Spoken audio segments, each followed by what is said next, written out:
할렐루야. 힌두교 하면 가장 먼저 생각이 나는 나라가 있습니다. 바로 인도입니다. 왜냐하면 13억의 인구 가운데 무려 88%가 힌두교를 믿고 있기 때문입니다. 그런데 인도의 그 남부 지역에 위치한 이 첸나이라는 도시를 가면요, 여기가 대구 아닌가? 라고 착각을 할 정도로 십자가가 달린 교회가 그렇게 많이 볼 수 있다고 합니다. 1994년도에는 그 도시에 있는 해변에서 우리나라 순복음교회의 조용기 목사님께서 이 말씀 집회를 했는데요, 무려 200만 명의 인도 사람들이 말씀을 듣기를 원해서 성령의 체험을 받기를 위해서 그곳에 몰려들기도 했다고 합니다. 마치 이 황무지에 장미꽃이 핀 것처럼 그 힌두교의 나라에 이런 놀라운 성령의 역사와 열매가 나타나게 되어진 것은 한 사람이 흘린 순교자의 피 때문입니다.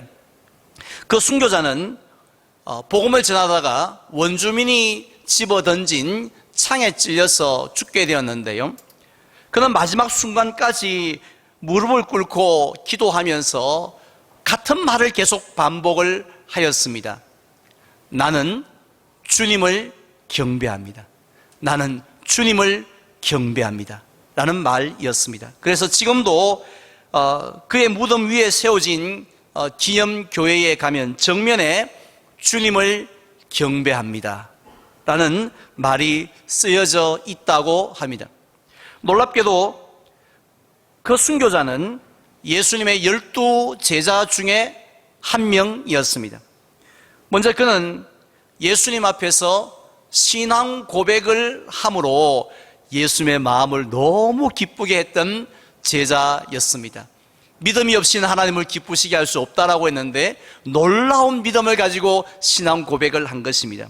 우리는 흔히 신앙 고백하면 마태복음 16장 16절에 나오는 베드로의 신앙 고백을 생각합니다.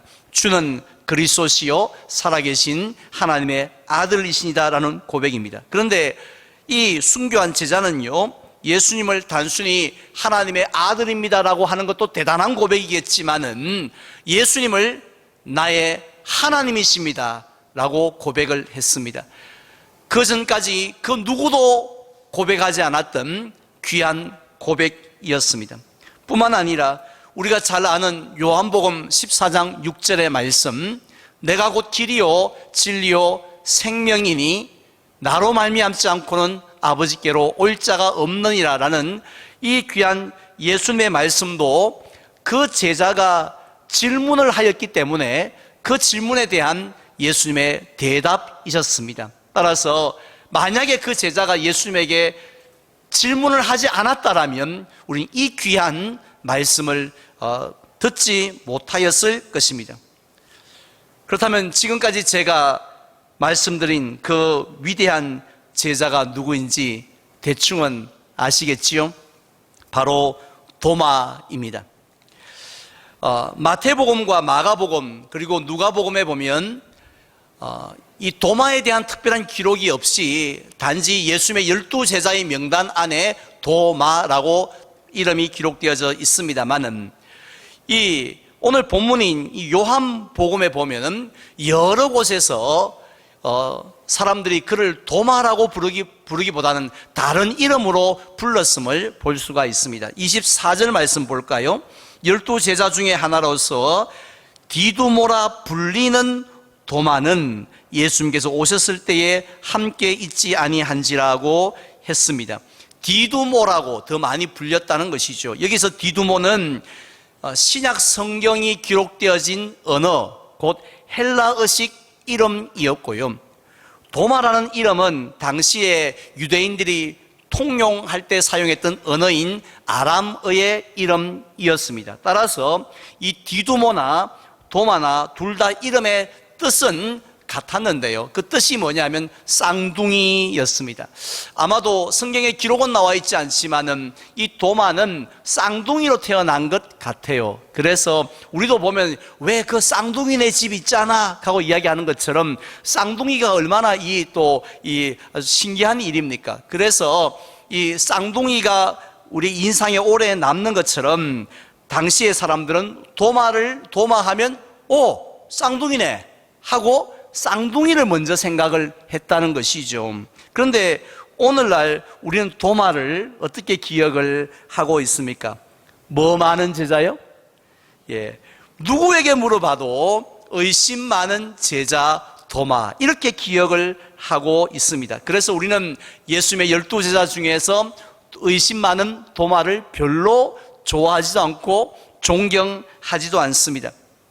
지난번에 말씀을 드렸던 것처럼 중고등부 여름 수련회에서 조 이름을 정할 때에 우리 조는 도마조로 합시다, 이렇게 강력하게 결의를 하고 주장을 하는 조는 제가 지금까지 태어나서 한 번도 본 적이 없습니다. 그러다 보니 오늘 도마가 중심 인물로 등장하는 이 사건을 보면서 오늘 본문에서 뭔 선한 것이 나겠느냐라고 생각할 수 있으나, 그러나 오늘 우리는 이 말씀 본문을 통해서 정말 놀라운 하나님의 사랑과 은혜를 발견할 수가 있습니다. 그래서 오늘 이 도마의 사건을 통해서 저와 여러분들도 그 위대했던 도마의 발자취를 따라서 예수님의 제자의 길을 걸어가는 저와 여러분들이 되시기를 주님의 이름으로 축원을 드립니다. 먼저 25절 말씀을 한번 보시기 바랍니다. 다른 제자들이 그에게 이르되 우리가 주를 보았노라 하니 도마가 이르되 내가 그의 손에 못자국을 보며 내 손가락을 그 못자국에 넣으며 내 손을 그 옆구리에 넣어보지 않고는 믿지 아니하겠노라고 했습니다. 도마는 10명의 제자들로부터 충격적인 소식을 듣게 됩니다. 분명히 3일 전에 예수님이 십자가에 달려 죽으셨는데, 그리고 분명히 예수님이 무덤에 장사까지 다 지낸 바 되었는데 그 예수님이 살아나신 모습을 보았다라는 것입니다. 그것도 뭐 잠결에 본 것도 아니고요, 무슨 화장실 가다 본 것도 아니고 한두 명도 아니고 10명이 두 눈으로 똑똑히 예수님을 보았다라는 사실입니다.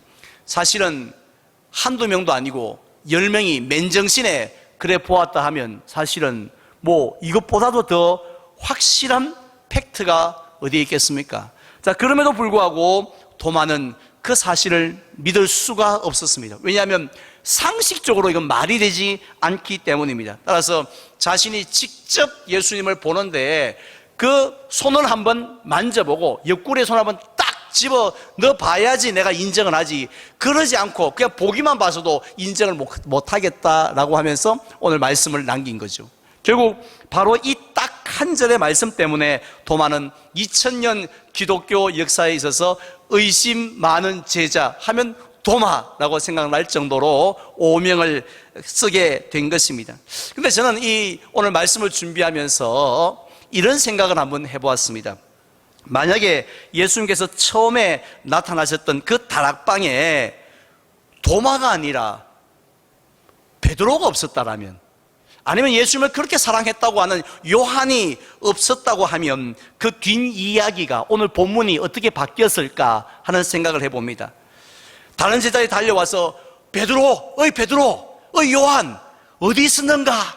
자네 없을 때 우리 10명이 모여있을 때 주님이 나타나셨네, 이렇게 말을 하였을 때 베드로는 어떻게 반응을 했을 것 같습니까?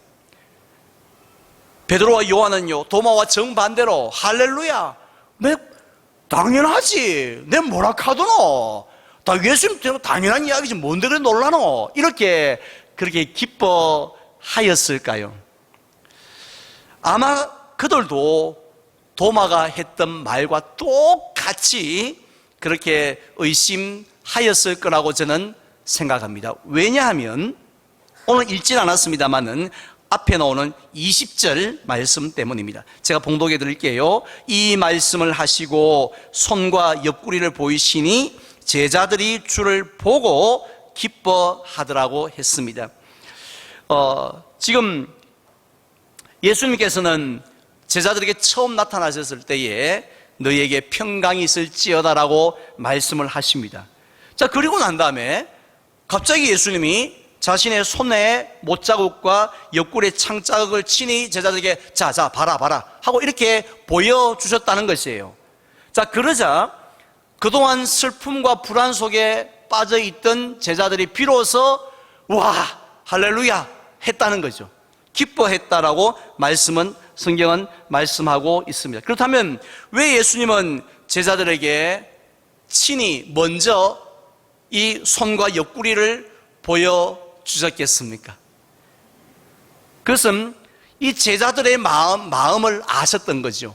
제자들 마음속에 의심의 먹구름이 가득, 마치 지난 한 주간 동안 이 하늘에 시커먼 먹구름이 가득 이렇게 있었던 것처럼 그들의 마음속에는 의심의 먹구름이 가득하다는 것을 예수님은 알고 계셨기 때문이었습니다.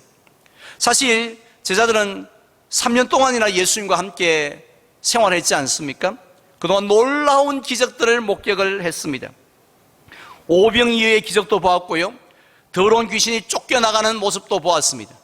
그리고 심지어 죽은 자를 살리는 기적도 보았습니다. 그럼에도 불구하고 기적을 볼 때마다 우와 하고 감탄은 많이 했지만 변하지 않는 것이 있었는데 그들 마음속에 있는 의심의 먹구름은 조금도 물러가지 않고 정체되어져 있었던 것이죠. 실제로 한번 볼까요? 마태복음 14장에 보면 방금 막 오병이어의 기적을, 그 놀라운 기적을 행하신 예수님께서 물 위로 착 걸어오십니다. 그래서 베드로도 예수님에게 허락을 받고 물 위로 걷게 되는데요, 그러다가 물에 빠졌다고 했습니다. 그때 예수님께서 베드로를 건져주시면서 하셨던 말씀이 뭔지 기억하십니까? 믿음이 작은 자여 왜 의심하느냐라고 하셨습니다. 결국 그 믿음 좋던 베드로도 눈앞에 예수님을 보면서도 잠깐 바람을 바라보는 사이에 의심에 빠지게 된 것이죠. 뿐만 아니라 마태복음 28장에 보면 예수님께서 성천하시기 직전에 11명의 제자들이 쫙 모입니다. 이 땅에서 마지막 장면 아닙니까? 그동안 부활하신 예수님과 함께 생활하고 지냈던 것이죠. 이제 예수님이 올라가시고 다시 재림 때에 영광스러운 몸으로 다시 이 땅에 오실 것을 약속하시는 바로 그 엄숙한 자리에 성경 말씀을 보면 어떤 말씀이 기록되어 있냐면 아직도 의심하는 사람들이 있었더라라고 했습니다. 예수님은 지금 부활하신 다음에 성천하시려고 하는데 제자들 중에 진짠가 이렇게 생각한 사람이, 의심한 사람이 있었다고 했습니다. 심지어 사도행전 12장에 보면 이 초대교회 성도들이 모여서 베드로를 위해서, 감옥에 갇힌 베드로를 위해서 기도합니다. 그런데 기도가 응답이 된 거예요. 베드로가 옥문에서 나와서 기도하는 집에 가서 문을 두드립니다. 나 왔소, 나 베드로 왔소. 그러니까 여종이 깜짝 놀라가서 기도한 사람들에게 베드로가 밖에 있습니다, 기도 응답됐습니다, 역시 하나님은 살아계십니다, 뭐 이런 식으로 보고를 했을 때에 그 기도했던 사람들이 뭐라 했는지 아십니까? 미쳤네, 야가 와이카노 뭐 잘못 먹었나, 이렇게 했다는 거죠. 조금 전까지는 뭐 살아계신 하나님 옥문을 열어줄 줄 믿습니다, 뭐 역사하실 줄 믿습니다, 이렇게 해놔놓고는 막상 옥문이 열려고 베드로가 나왔다 하니 미쳤나, 이렇게 이야기를 했다는 거죠. 그만큼 사람들의 마음속, 이 의심의 먹구름은 도마에게만 있었던 것이 아니었다는 것이죠. 모든 제자들에게도, 심지어 베드로에게서도 역시 있었다는 것입니다.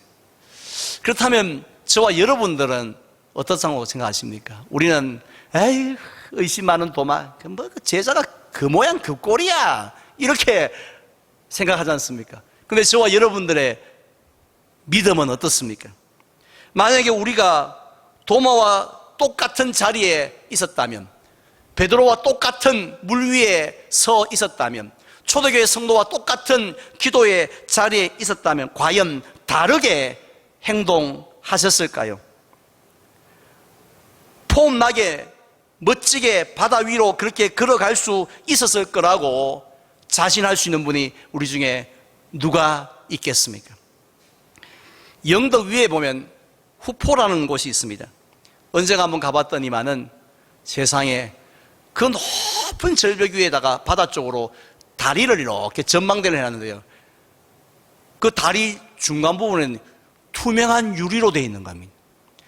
물론 시공사가 그냥 뭐 얄팍한 유리로 했겠습니까? 사고 나지 않도록 정말 안전 기준에 통과되진 그런 강화 유리를 그렇게 두껍게 깔아 놓았지 않겠습니까? 그럼에도 불구하고 그 위를 걷는 저는 양쪽 난간을 꽉 잡고 걷는 거죠. 걷고 있었다는 거죠. 누가 앞에 가는 사람이 쿵쿵 장난치면 그러지 마시라고, 뛰지 마시라고 이렇게 이야기할 정도로 마음이 불안했습니다. 이게 결국은 내가 뻔히 그 튼튼한 다리와 유리를 보면서도 의심하고 믿지 못하는 것입니다.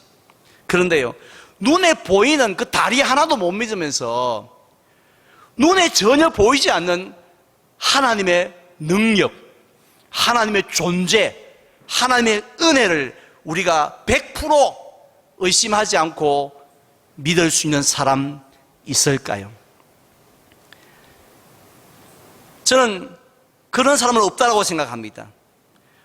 결국은 도마뿐만 아니라 제자들뿐만 아니라 우리 모두가 다 이렇게 의심 많은 그런 사람들이라는 것이죠. 그런데 오늘 제가 드리려고 하는 말씀은 뭐냐면, 이렇게 의심 많은 우리를 예수님은 어떻게 하시느냐 하는 것입니다. 예수님은 우리를 세 가지의 자리로 인도하시는 분이심을 우리 말씀을 통해서 발견할 수 있습니다. 먼저 첫 번째로 예수님은 의심 많은 우리를 한번 따라할까요? 확신의 자리, 확신의 자리로 인도를 하십니다. 26절 말씀에 보면요, 이 예수님께서 다시 한 번 더 제자들을 방문하십니다.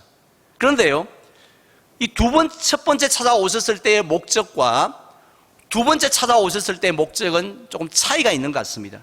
두 번째 다시 한 번 더 찾아오신 목적은 한 가지였습니다. 그것은 의심에 빠져있는 도마를 만나기 위해서 오신 거였죠. 그래서 27절에 보면 도마에게만 말씀을 하십니다. 사실 이 도마에게만 말씀하시는 예수님의 마음이 얼마나 섭섭하셨겠습니까? 이 도마를 보고 말씀하시는 예수님의 마음이 얼마나 이 속이 상하셨겠습니까? 우리가 집에 들어가면서 아이를 위해서 피자를 한 판 들고 들어갔는데 아내가 아이들에게 아빠가 피자 사왔다, 나와라 이렇게 했는데 방 안에서 뭔 피자? 내가 피자를 쿡 찍어서 거기 입에 넣어봐야 내가 믿지, 택도 없는 소리 하지 마라 이렇게 하면 현관 앞에 서 있던 아빠는 피자를 집어 던지고 싶을 것 같습니다. 이것들이 나를 우애 보고, 이런 생각 들지 않겠습니까? 예수님도 마음도 그런 거죠. 다른 사람도 아니고 12제자 중에 한 명이었던 도마가 그런 말을 할 줄이야. 그래서 도마를 딱 째려보면서 내 이놈 하고 이렇게 말씀하실 것 같은데, 예수님은 오늘 27절 말씀에 보면 정말 은혜의 말씀을 하십니다. 제가 봉독합니다. 도마에게 이르되 네 손가락을 이리 내밀어 내 손을 보고 네 손을 내밀어 내 옆구리에 넣어보라 라고 말씀을 하십니다. 지금 예수님께서 친히 또 도마가 요청한 것도 아닙니다. 예수님께서 먼저 손과 옆구리를 보이시면서 만져보라고 허락을 하신 이유가 뭘까요? 이번 기회에 도마의 코를 납작하게 만들고 다시는 그런 입을 놀리지 못하도록 완전히 그냥 이번에 못을 받기 위해서, 또 아니면 사람들 앞에서 창피를 주기 위해서 보여준 것은 아닌 줄 압니다. 연약한 도마에게 확신을 주시기 위함이었습니다. 즉 의심의 자리에 지금 서 있는 도마를 그대로 내버려 두면 평생 죽을 때까지 늘 의심이 나며 살 수밖에 없는 약한 존재임을 아시고 그의 신앙을 업그레이드, 확신의 자리로 업그레이드 시키기 위해서 예수님은 그 모든 것들을 보여주셨던 것입니다. 우리는 이런 하나님의 역사를 성경에서 자주 볼 수 있지 않습니까? 출애굽 때에 모세를 부를 때에 모세가 곧바로 예, 제가 가겠습니다, 할렐루야 했습니까? 얼마나 의심이 많았습니까? 바로 앞에 쓴다는 것이. 그때의 지팡이를 통하여서 하나님은 이 모세를 의심의 자리에서 확신의 자리로 옮겨주었습니다. 기도원은 또 어땠습니까? 그도 역시 의심 가운데 있을 때에 그 있을 시험을 통해서 또한 그를 확신의 자리로 옮겨주었습니다. 히스기야 왕도 마찬가지였습니다. 이 해 그림자를 통해서 의심의 자리에서 확신의 자리로 옮겨주셨습니다. 왜냐하면 그들의 약함을 아시기 때문입니다. 스스로 힘으로 옮길 능력이 없기 때문입니다. 오늘날 저와 여러분들도 마찬가지인 것 아십니까? 물론 우리가 보지 않고 믿는 것이 예수님의 말씀처럼 복이 있습니다만은 여전히 의심의 자리에 머물고 있는 우리들 중에 예수 믿은 지 3년 안 되신 분 손 들어 보십시오. 몇 분쯤 될까요?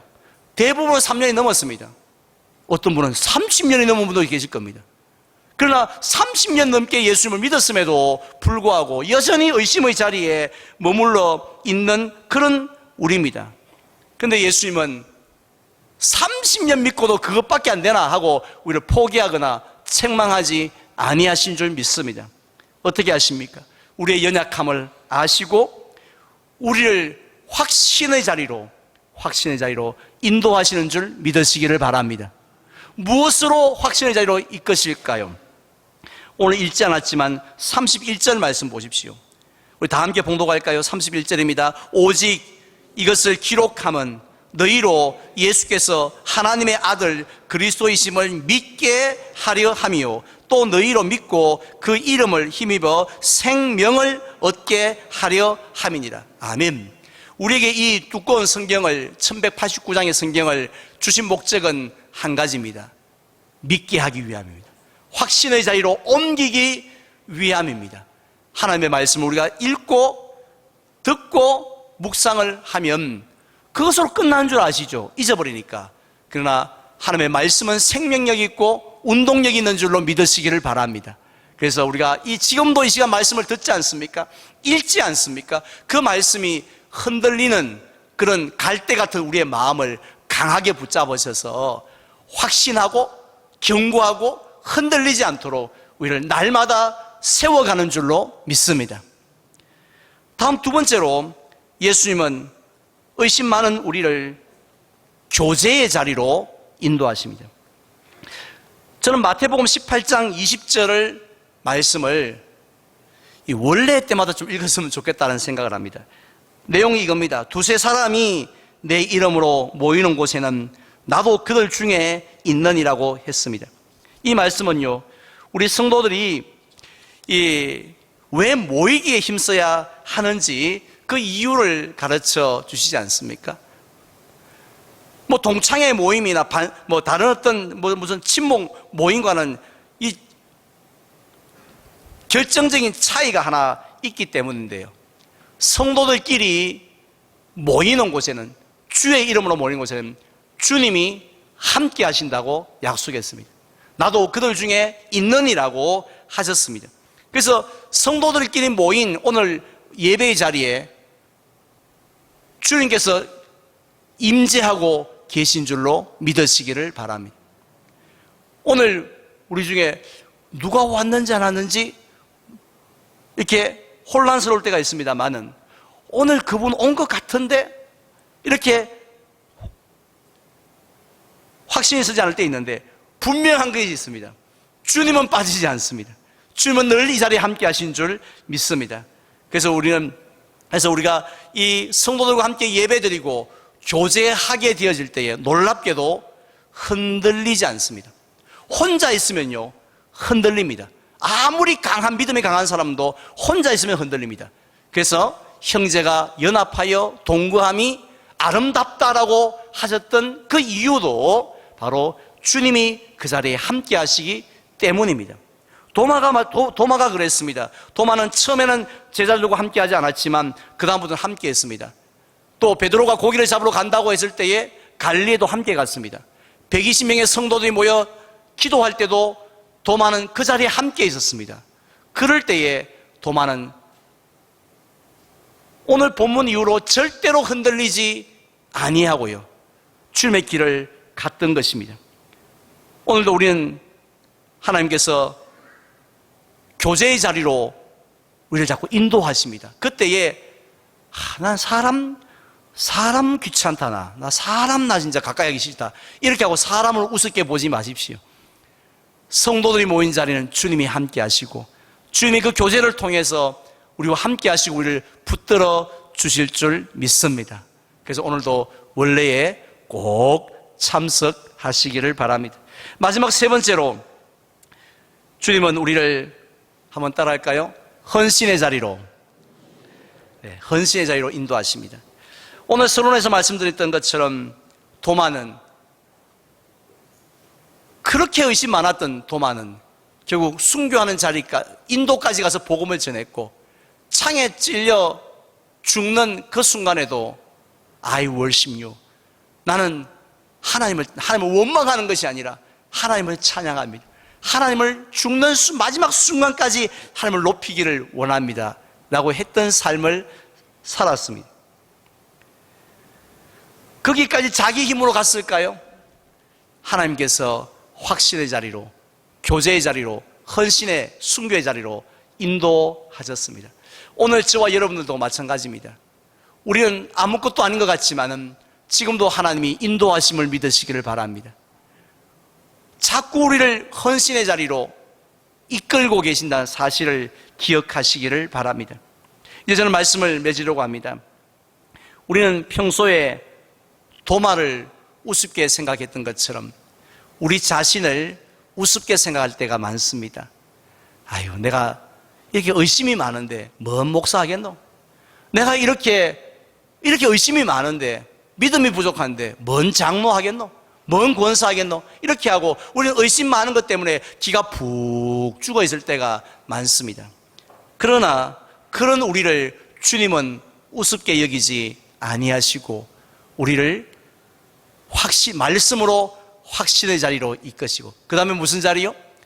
교제의 자리로 이끄셔서 성도들께 한 몸이 되게 하시고, 그리고는 마침내 우리를 필요한 사역의 자리로, 헌신의 자리로, 또 섬김의 자리로 우리를 인도하여 주시는 줄 믿습니다. 그래서 포기하지 마시고요, 나를 이끄시는 그 하나님 앞에 온전히 순종하셔서 정말 도마처럼 귀하게 쓰임받는 제자의 삶을 사시는 저와 여러분들 되시기를 주님의 이름으로 축원을 드립니다.